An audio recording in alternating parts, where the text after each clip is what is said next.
नमस्कार मंडळी, तुम्हा सर्वांचं आपल्या श्री महालक्ष्मी या चॅनेलमध्ये खूप खूप स्वागत आहे.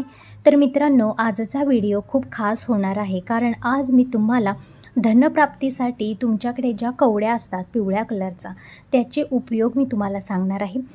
त्याचे उपयोग करून तुम्ही कसं तुमच्या धनामध्ये वाढ करू शकता, धनप्राप्ती करू शकता किंवा माता राणी जी माता लक्ष्मी आहे तिला तुमच्या घरी स्थिर करू शकता.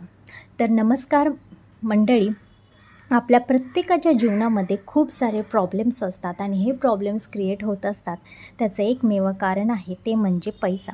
जर माणसाकडे पैसा असेल ना, तर सर्व काही साध्य होऊ शकतं आणि माणूस पैशासाठीच एवढी मेहनत घेत असतो, परिश्रम घेत असतो. पण आपल्या या परिश्रमाला यश मिळावं यासाठी आपल्याला असे काही उपाय देखील करायचे आहेत.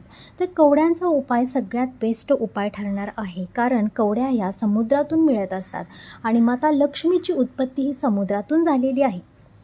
त्यामुळे कालच झालेल्या गुरुजींच्या प्रोग्राममध्ये गुरुजींनी कवड्यांचा उपयोग सांगितलेला आहे आणि त्यातीलच ठराविक मोजक्या शब्दामध्ये मी तुम्हाला आज कवड्यांबद्दल माहिती सांगणार आहे. कसा कवड्यांचा उपयोग तुम्ही माता लक्ष्मीला स्थिर करण्यासाठी आपल्या घरात खेचून येण्यासाठी करायचा आहे.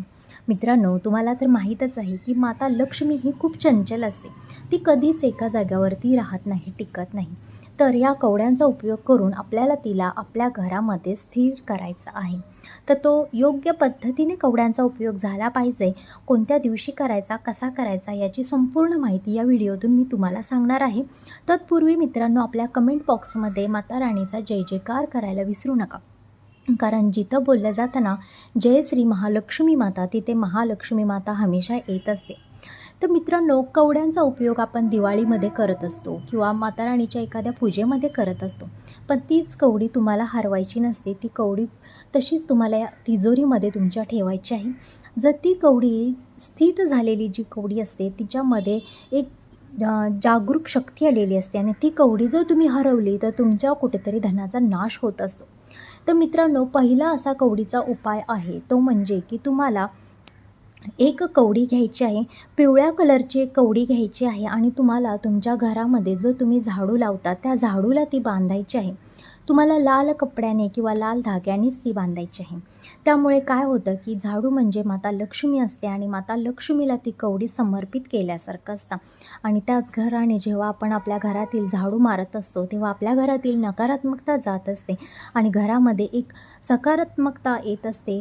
एक वेगळीच पॉझिटिव्हिटी घरामध्ये निर्माण होत असते आणि आपल्या जे अडलेली कामं आहेत, जी आपल्या घरात धन येण्याची जी कामं अडकलेली आहेत ती पूर्ण होत असतात.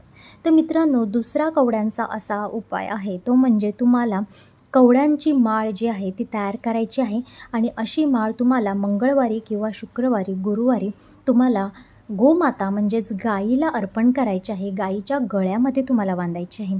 तर मित्रांनो, हा अगदी बेस्ट उपाय आहे. हा उपाय जेवढ्या पण लोकांनी केलेला आहे ना, त्यांना सर्वांना याचे अनुभव आलेले आहेत की खरंच त्यांच्याकडे धन आलेलं होतं, पण अचानक धन त्यांचं गायब झालेलं आहे किंवा गेलेलं आहे त्यांच्या हातातून. अशा लोकांना धन परत मिळालेलं आहे या उपायाने.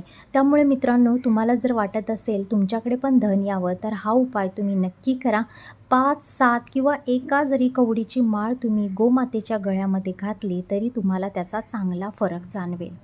तर मित्रांनो, कवड्या ह्या अतिशय महत्त्वाच्या आहेत, कारण कवड्या ह्या पूर्वीच्या काळामध्ये पैशाच्या स्वरूपात गिनल्या जात होत्या. नंतर ते पैशामध्ये म्हणजे कॉईनमध्ये त्याचं रूपांतर झालं. त्यामुळे कवडी ही पैशा समान आहे.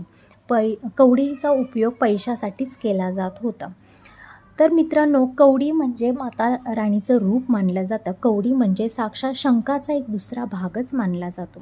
त्यामुळे मित्रांनो, आपण कवडीला माता राणीचं स्वरूप मानून तिची पूजा करायची आहे तुमच्या मंदिरामध्ये. 7 कवड्या तुम्हाला तुमच्या एका छोट्या डिशमध्ये तांदूळ घ्यायचे आहेत, कारण माता राणी ही तांदळामध्ये हमेशा वसलेली आपण बघितलेली आहे आणि त्यावरती 7 कवड्या ठेवून तुम्हाला त्याची पूजा करायची आहे.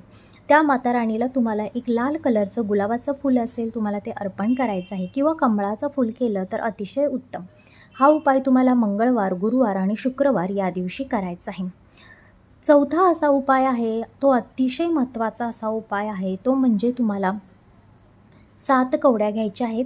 ते एका लाल कलरच्या वस्त्रामध्ये तुम्हाला बांधायच्या आहेत आणि हे वस्त्र तुम्हाला माता लक्ष्मी म्हणजेच तुळशीच्या इथे, वृंदावनाच्या इथे तुम्हाला त्या ठेवायच्या आहेत किंवा त्या कुंडीमध्ये तुम्हाला त्या ठेवायच्या आहेत. तुमची कितीही मोठी मनोकामना असू देत, तुमचं कितीही मोठं स्वप्न असू देत, या कवड्या तुळशी मातेच्या इथं ठेवून तिला अर्पण करून तुम्हाला तुमची मनोकामना मागायची आहे. असं केल्याने तुमच्या जीवनातील हर एक मनोकामना पूर्ण होणार आहे आणि तुमच्या घरी धनदौलत पैशाचं आगमन होणार आहे. त्यामुळे मित्रांनो, कवडी म्हणजे अतिशय मौल्यवान अशी वस्तू आहे जी आपल्याला करोडपती बनवू शकते, जी आपल्याला रात्रीच अगदी धनवान बनवू शकते. त्यामुळे मित्रांनो, कवड्याचा उपाय तुम्हाला एकदम योग्य वेळेत करायचा आहे. म्हणजे ज्या वेळेस दिवाळी असेल किंवा माता लक्ष्मीची कोणती एखादी पूजा असेल, पौर्णिमा असेल किंवा आपलं धनतेरस असेल किंवा गुरुवार, शुक्रवार आणि मंगळवार या दिवशी तुम्ही हा उपाय करू शकता. त्याचबरोबर माता राणीचा एखादा खास कोणता दिवस असेल त्या दिवशी देखील हे तुम्ही करू शकता. तर मित्रांनो, अत्यंत शुभ आहे कवडी आपल्या घरात असणं. हे देखील खूप पवित्र्याचं काम आहे. नुसती घरात कवडी जरी आपल्या आणून ठेवली तरी आपल्या घरात खूप चांगले शुभ कार्य घडत असतात. त्याचबरोबर 5वा असा उपाय आहे, तो म्हणजे तुम्हाला एक पिवळ्या कलरची जी कवडी आहे ती लाल कलरच्या कपड्यामध्ये बांधून तुम्हाला कुमारिकेंना द्यायची आहे. जेव्हा आपल्या घरी कुमारिका जेवायला येतात तेव्हा आपण त्यांना लक्ष्मी समोर त्यांना भोजनासाठी बोलवत असतो.